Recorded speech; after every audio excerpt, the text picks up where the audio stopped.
So a lot of players are not happy with Konami's recent ban list for Yu-Gi-Oh! Duel Links. A lot of players are upset that a lot of the top decks did not get touched. Well, none of the top decks got touched. It's nothing but an unbanned list. If we look, not a single deck got hit. Everything on here is just an unbanned. So why did Konami do this? I think that there's two reasons to look at. I think number one is sort of the financial side of things. So Master Duel obviously just came out, and that's taken a lot of attention off of Yu-Gi-Oh! Duel Links. And a lot of players are playing that game instead. And I feel like if they had hit a lot of these decks, like if you're a player who plays with Magnet Warriors or Gaia Harpies, whatever, and it's one of the main decks you use, it's your best deck, and it got hit on the ban list, right? You can't use it anymore. That would force you to have to go out and get another deck, spend money on a game potentially to get that. And I think that with Master Duel out at this point, I think that would help turn off players from this game.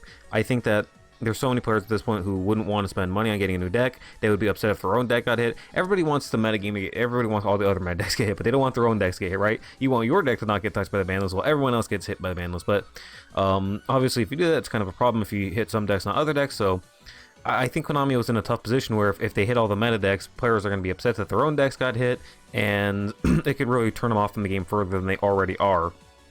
So I think that that's a huge part of why they didn't hit any of these top decks. The other reason is because I feel like we're already in a pretty weak metagame. If you look at it, things like Magnet Warriors haven't not only have they not been the best deck for a while, they have been for the last like 2 to 3 months now, but before that, Magnet Warriors weren't even close to being the best deck, right? Like they were a 10th or 15th best deck, right? There were a good 10 or 15 other decks you could look at that were reasonably better than Magnet Warriors. But for the last 2-3 months or so, whatever it's been, Magnets have been the best deck. You just look at tournament results, and they've just been taking the most #1 spots, the most top 32 spots. They've clearly been the best deck for that time, and they didn't get any new support cards really. They got Gorgonic Guardian, that really nice XYZ monster, but even when they first got that, it didn't really push them over the top. It's only recently that they've been this way. And if you look at it, because a lot of the other decks have been nerfed to the point where now Magnet Warp became the best deck, right?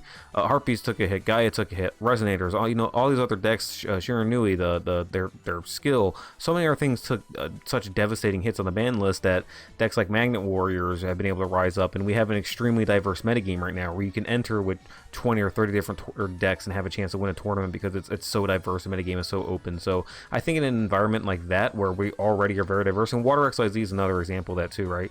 Water XYZ, whenever we have a new ban list come out, ton of decks get hit, Water is always one of the best decks. Then as new decks come out, the format speeds up, Water falls out of the metagame. Water's been really consistently part of the metagame, or one of the top 2 or 3 decks, really consistently up until the last few weeks now. And even then, it's still, as you can see here, a tier 3 deck, more meta relevant than it usually is in the situation I just talked about. So I think we're in a very weak metagame at the moment. Decks like Phantom Knights, the newest best deck, is just brand new, so they can't hit that with the ban list, right? It just came out.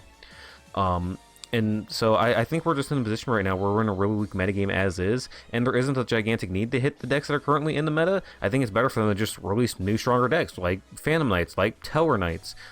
Give us new, powerful cards that, increase the power of the metagame and increase the decks that we already have.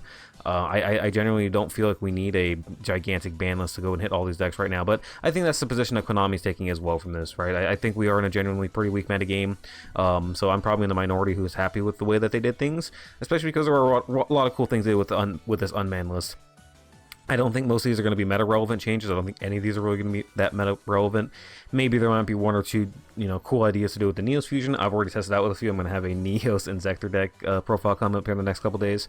So there are some cool things to see with this ban list, things that people will be able to try out with the Neos engine now being more accessible to a number of different decks. Having that 3rd Neos fusion is really big. Spellbooks will be pretty cool too. I think you could reasonably take those into a tournament and top with that as well. You definitely can. You could even be able to win with it. Who knows? We'll see. But it's not going to become like super meta relevant. But I think it'll be one of those fringe rogue decks you can do with.